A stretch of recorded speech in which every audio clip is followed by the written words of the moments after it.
नमस्कार, मी भाग्यश्री. तर सध्या मी पुण्यामध्ये असते आणि आज मी सकाळीच उठली, गरम पाणी केलं, त्यामध्ये गाईचं तूप टाकलं 1 चम्मच आणि ते मी पीत होती. मग म्हटलं बाहेर जाऊन बघावं, तर काय थंडी.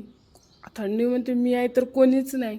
पण मग असं वाटत होतं की झोपून राहावं. पण नाही, म्हटलं आता सुरुवात केली आहे ना, आता नाही थांबायचं. मी मागं काय करत होती, डेली ब्लॉग टाकत होती आणि मधात काही ना काही कारणास्तव बंद करत होती. पण आता नाही, आता डेली थांबायचं नाही, कंटिन्यू काम करायचं. आणि सर्व फ्रेश वगैरे झाली, त्यानंतर घरातले काम वगैरे केले, अंथरूण वगैरे काढून ठेवलं. त्यानंतर एवढे सारे कपडे होते, ह्याच्यामध्ये थोडेच दाखवत आहे, पण कपडे खूप सारे होते, ते धुतले. नंतर स्वतःला मस्त सावरलं, कारण की होठं थंडीमुळे एवढे फाटून गेलेले होते. तो व्हॅसलीन वगैरे लावलं. त्यानंतर घेतली ना भाजी करायला. मग म्हटलं भाजी कशाची करावं, तर मग केली मी तेव्हा दोडक्याची भाजी केली छान अशी.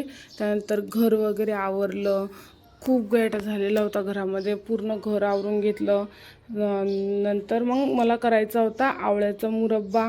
तर आवळे मी उकळायला टाकले होते, ते काढून घेतले थंड होईपर्यंत.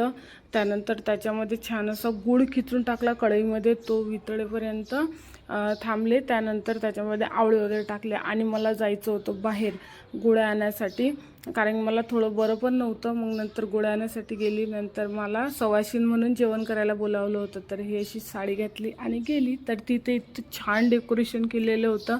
हा ब्लॉग कसा वाटला मला कमेंट करून नक्की सांगा.